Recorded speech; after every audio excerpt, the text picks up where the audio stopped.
This is a photograph of WIP, the Waste Isolation Pilot Plant. Or rather, it's the above-ground portion of WIP. Most of the facility lies deep underground.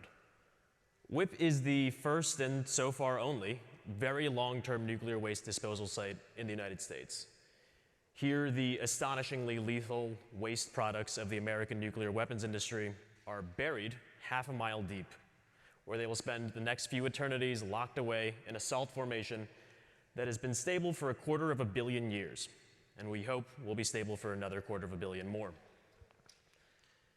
The isotopes in those halite tombs are dangerous, and they will remain dangerous. They will be able to wound and kill for millennia.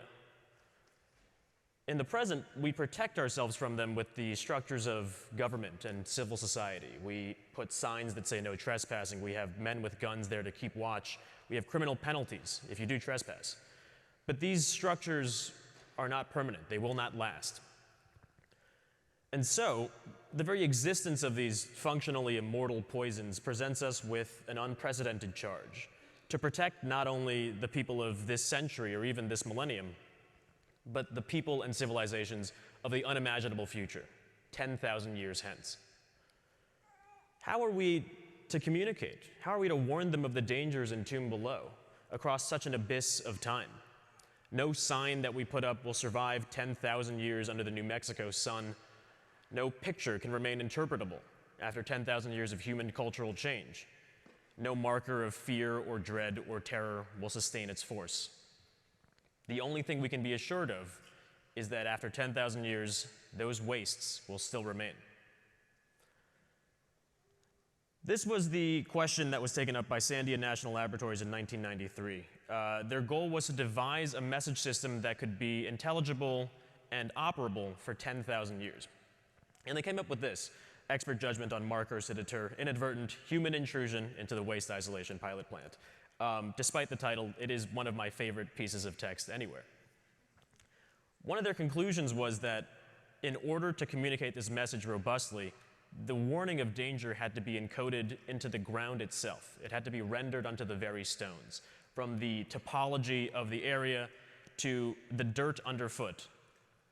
They thought that in the future you should be able to reach down and pick up a stone and look at it and think to yourself, this place is a message and part of a system of messages.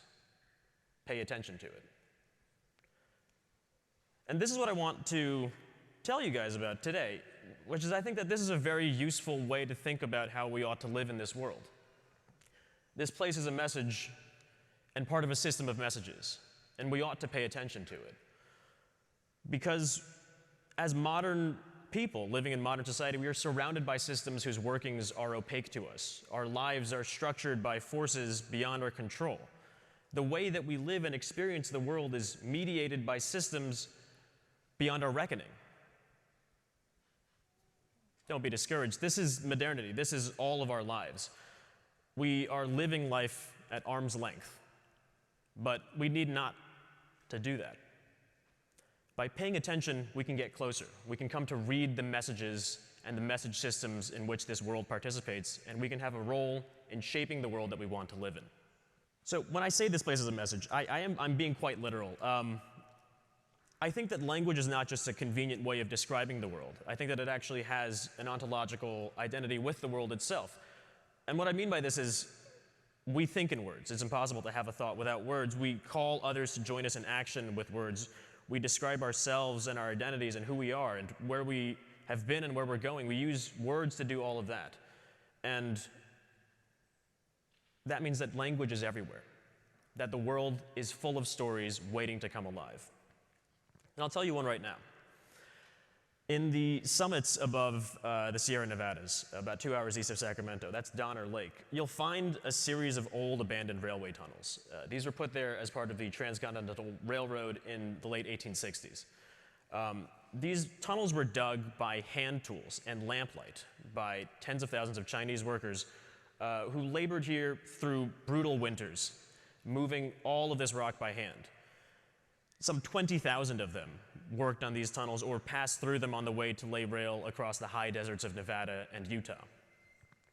In some places, You can even imagine what it was like to be there. You can feel the cold, you can feel the tools ringing in your hands, you can think about the thump of black powder explosions.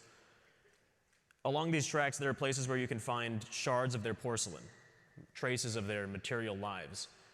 And in other places, it's said, you can find their bones.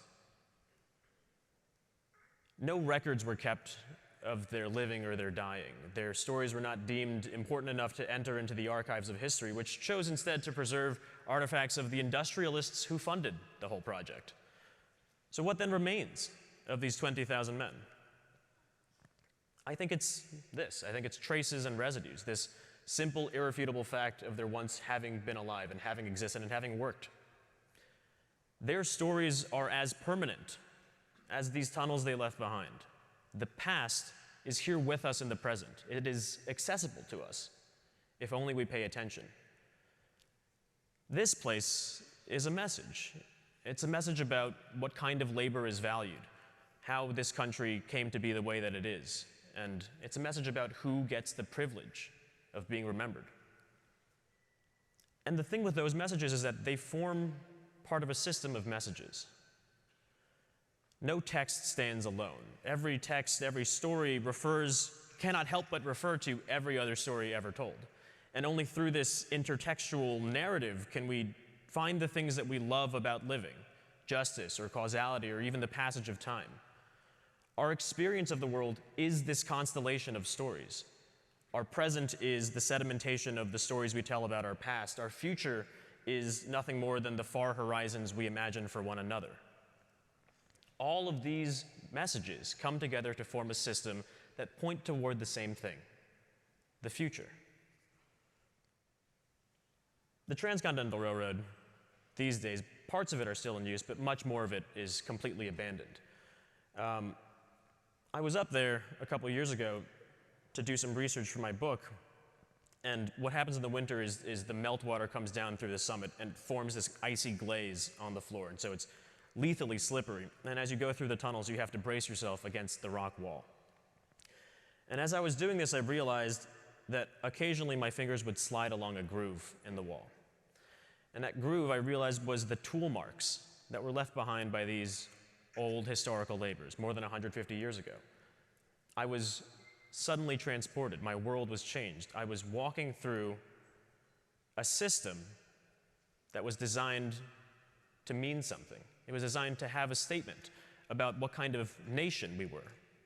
The system of messages encoded in those railroad parts, it structures a world.